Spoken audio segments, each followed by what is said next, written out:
All right, for the second exercise of the leg press variation, we're going to switch over to the Smith machine. Now, most people that use the Smith machine in the gym use it for bench pressing or any sort of shoulder type of exercise. Some people may use it for lunges and also squatting, but really no one looks at it as a great tool for working on flexibility. The Smith machine pike leg press is probably one of the best exercises you can probably do. So if I place one of my legs on top of the bar on the Smith machine, and then I push the machine up, take the latch off, position the foot so then it's comfortable and it's not slipping off. And then here's where the magic starts. I pull the knee down into the chest and then I press back up. So it's this pushing or pressing back of the movement which focuses a really deep stretch in the lower part of the hamstrings. If you've got tight hamstrings, you'll probably feel it throughout the entire hamstring, but generally speaking, it's going to be a lot more focused around this area here, the back of the knee, lower part of the hamstrings.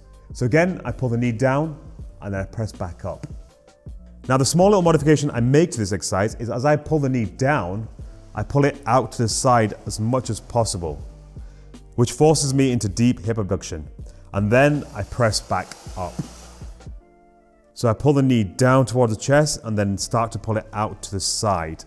And the lower I go with my knee, the stronger I get into my hip abduction. Now, if you know anything about flexibility and you're quite observant, you'll see that this is a small variation of the tailor pose. So it's a similar type of movement, and the focus here is more in the iliacus muscle as I bring the knee down towards the ground and the foot down towards my hips. Nice. So I'm going to do the same thing on the other side, and I'll show you what that looks like as well. So again, the foot goes on top of the bar. I catch the bar with my foot, take the latch off, and then reposition my foot so then that way it's sitting comfortably on the bar. And then I straighten the leg as much as possible, which is going to bring on a really deep sensation in the hamstrings, especially the lower hamstrings, as we mentioned. And then I pull my knee down into the chest. And then if you want to go into hip abduction and external rotation, then I continue to pull the knee down. Pause, and then push out. So this exercise is not only focused on lengthening the hamstring muscle, but also going into deep hip abduction and deep external rotation of the hips. So the first thing we want to do is determine the position and the angle of the bench. Now, if you set the bar directly underneath the seat, that's pretty much going to be a good starting point, and then depending on the size of your legs or the height of yourself, you might want to push the bench a little further in or further out. But ideally, a good position to have the bench is having the bar set directly above the hinge where the seat and the backrest sit. Now, in terms of the angle, we want to base that on the flexibility of the hamstrings. So if you've got tight hamstrings, you probably want to go more down with the angle of the bench. And the more flexible you are, the more you can bring the angle up. So the more we bring the angle of the bench upright, the closer we start to get to the pike position. So this is working on that sort of intensity in the hamstrings. Now, if you're someone that's really struggling with this exercise and you've got tight hamstrings, I would switch over to something that's slightly easier to perform. For example, the Jefferson curl. In terms of the weight that we're using, we really don't need to go that heavy. So I've got 2.5s on either side, so a total of 5 kg, but feel free to go less, especially if we're increasing the angle of the bench and we're also focusing more on flexibility. All right, so we're gonna go into position, lay back on the bench, bring one of the legs up, and we're gonna place the foot on the bar. So you might wanna raise the bar up a little higher if you find it difficult to bring the foot up.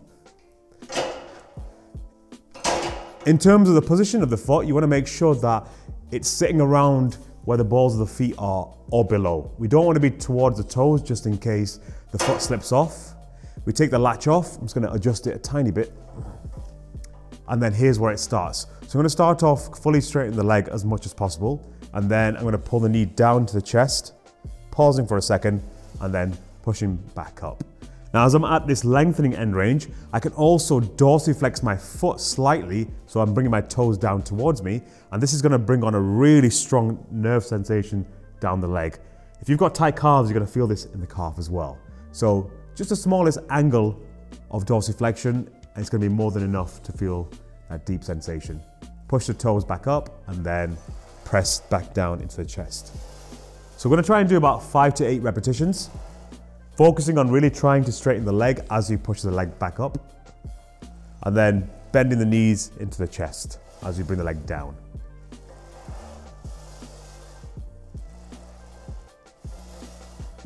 For the deep hip abduction and external rotation part of the movement, instead of bringing the knee down into the chest like this, I'm going to pull the knee out to the side as low as possible.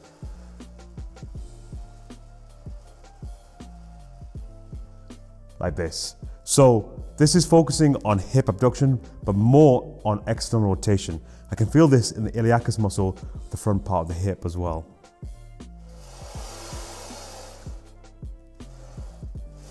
Nice, so try these modifications of the leg press out and then let me know how they go for you. I can pretty much guarantee they'll change the way you look at machines in the gym from conventional weightlifting and bodybuilding to now switching over to flexibility training.